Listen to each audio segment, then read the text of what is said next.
full resources of our intelligence and law enforcement communities to find those responsible and to bring them to justice. We will make no distinction between the terrorists who committed these acts and those who harbor them. I appreciate so very much the members of Congress who have joined me in strongly condemning these attacks. And on behalf of the American people, I thank the many world leaders who have called to offer their condolences and assistance.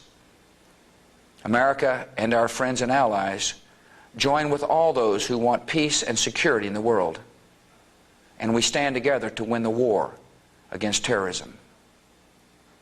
Tonight I ask for your prayers for all those who grieve, for the children whose worlds have been shattered, for all whose sense of safety and security has been threatened.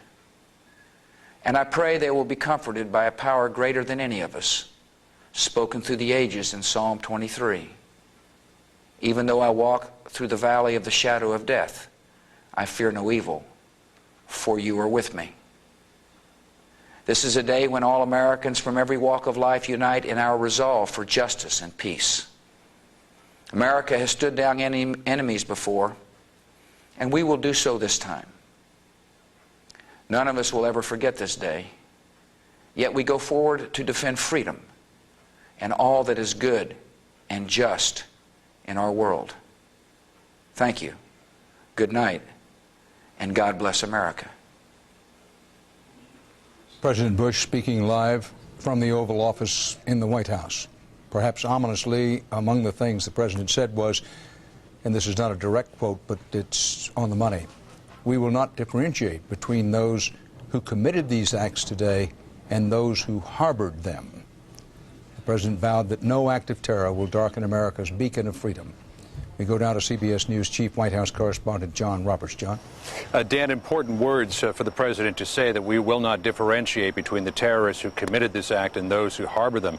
If this was, in fact, Osama bin Laden's group who was behind this, that message is aimed directly at the Taliban government. Though we should point out, Dan, that every indication we get from the White House tonight is that the explosions that we saw in Kabul tonight were not part of any American action. The White House has absolutely disavowed any connection to those, as has the Defense Department.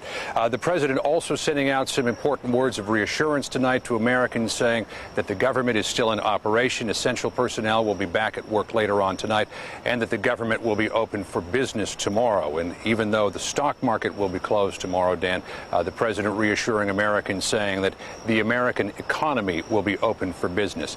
The big message here tonight that the President was trying to send out was the idea that they can hit us, but they can't knock us down. He said that we have stared enemies in the face before, we have stared them down, and we will do this again. So the President, Dan, tonight using every ounce of resolve that he can muster to say the United States will recover from this enormous tragedy. Dan? John Roberts at the White House. Now, U.S. officials are starting to piece together the case of what happened today, and in some instances they're piecing together what they see as links to Osama bin Laden for being responsible for the worst terrorist attack in U.S. history.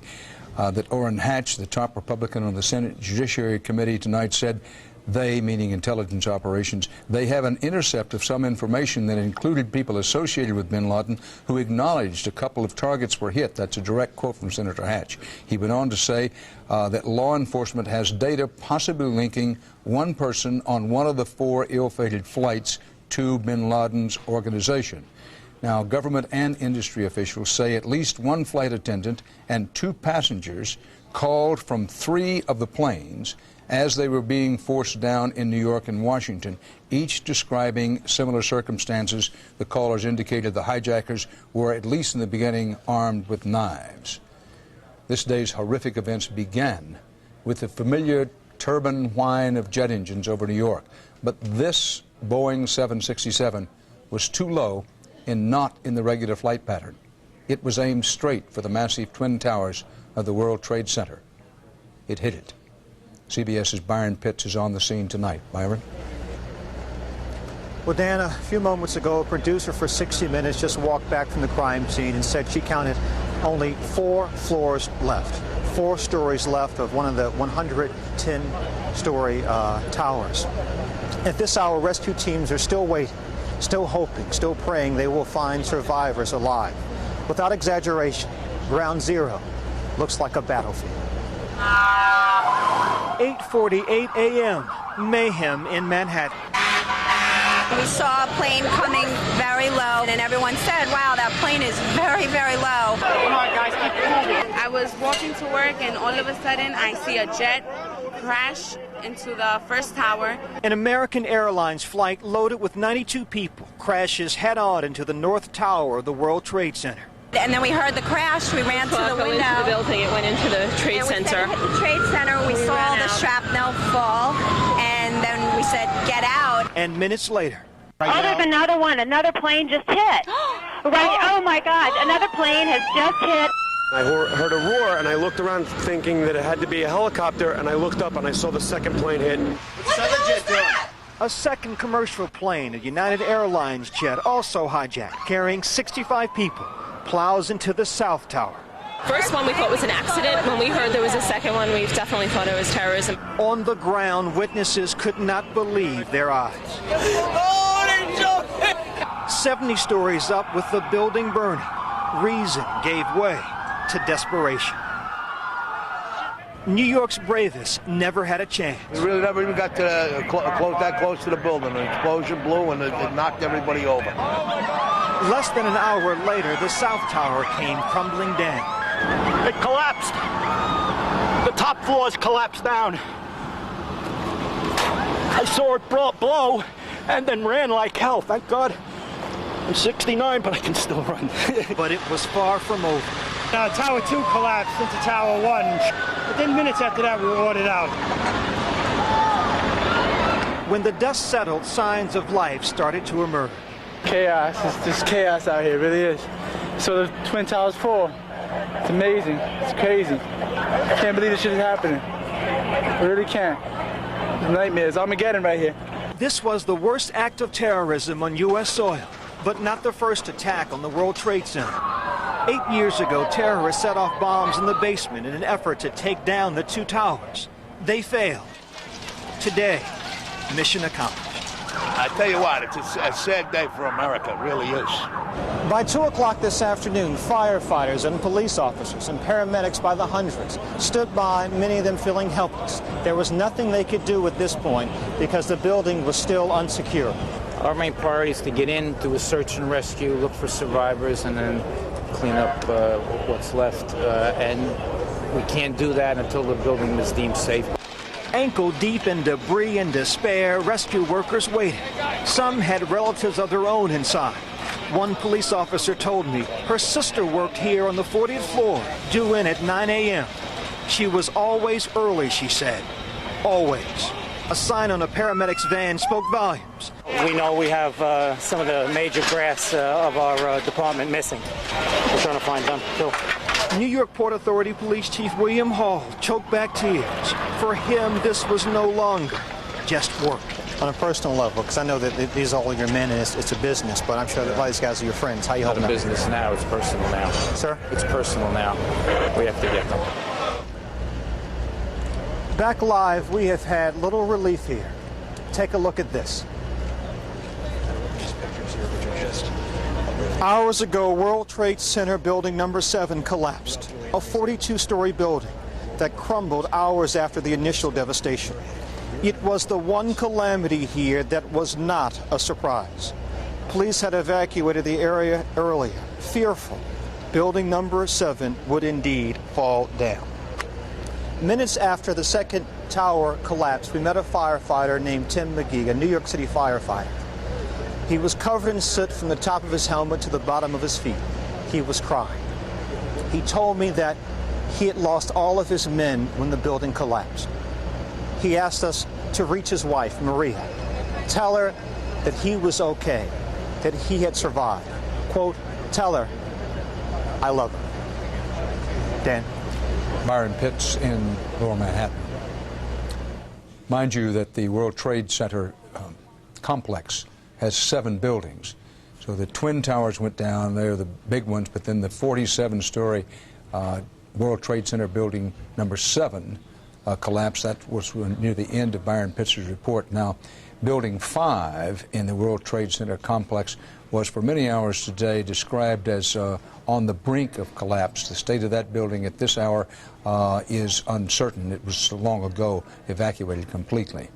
Now about today's other terror strike at the seat and symbol of U.S. military might.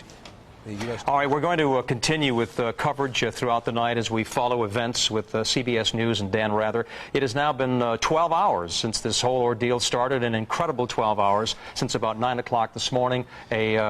An attack on the United States, an attack here in New York City, also in Washington and in Pittsburgh. There are many developments. This story is still very fluid, and we have a number of reporters out in the field. We want to get to them right now. Indeed. Jennifer McLogan is live at Shea Stadium, where we understand, Jennifer, a series of ambulances have gathered as a meeting place to actually come into the city to help out here. And not only that, Angela, but floodlight trucks mounted with huge towers are arriving right now, waiting to go into lower Manhattan to light it up for the rescue squads. They're assembling now at this staging area next to perhaps about 24 ambulances and medics from Long Island, all volunteers right now on standby. Earlier, we were at the airport, spoke to you then when LaGuardia and Kennedy were abruptly closed and passengers struggled to stay calm. This is incredible. People are panicking. People are going crazy, and there's not one cop to maintain. Look at this traffic.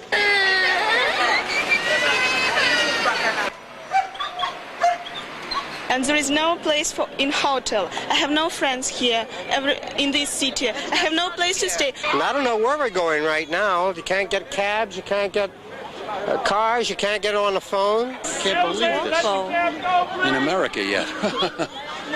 Wow. I have a feeling somebody in national security was asleep at the switch. Got a little complacent. The Cold War was over. And guess what? It wasn't. These people just come in here crazy, and all they want to do is to slaughter Americans. I don't know why America allow them to get away with this. The floodlight trucks that you see now are about to be escorted in by NYPD. All here, a very touching sight, volunteers waiting to help, praying and hoping that our nation will recover. Reporting live right now outside Shea Stadium, Jennifer McLogan, CBS 2. Jennifer, thank you. And earlier tonight, we heard here on CBS President Bush speak to the nation. He talked about his priorities. He talked about helping the injured, protecting our citizens, no interruption of services, and business as usual in a sense.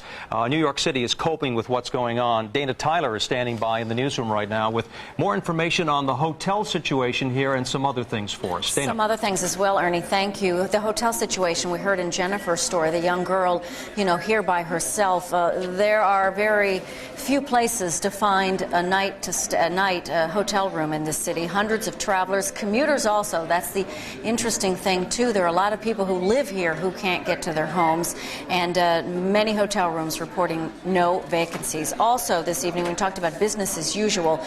We just got a news release from the New York State Banking Department, and the banking superintendent Superintendent Elizabeth McCall announcing that the state has declared banking organizations affected by the emergency in the city may close their offices at their discretion. So obviously bank offices down in lower Manhattan affected by the tragedy, pretty good chance you'll see them closed, but she's also urging those who can stay open in the city, in Manhattan, to stay open, to help New Yorkers, to help tourists get on with their daily doings and having money in their pocket. Also, we've gotten a lot of calls here in the newsroom from people who live in the Queens area who've seen air traffic over John F. Kennedy Airport saying, wait a second, we thought the FAA closed all of the nation's airports today, early today, including Kennedy. That is true. These are not commercial planes you're seeing flying in and out of Kennedy. These are Army Corps of Engineer workers, doctors, investigators, National Guard troops coming in, also coming into Stewart Air Force Base. And as we heard Senator Schumer on the phone saying he was trying to fly in, but he couldn't get in yet until the necessary people here critical to the rescue, critical to the investigation, critical to the health issues, they have first choice at those government seats coming in. I'll send it back to you. Ernie, Angela. Thank you very much, Dana. CBS 2 reporter Vince Dementri was in 7 World Trade Center about 45 minutes before it actually collapsed today. I know he was actually talking about what was there or what wasn't there. Describing it as a war zone. Yes, as a war zone. And something about he's got great gut instincts as a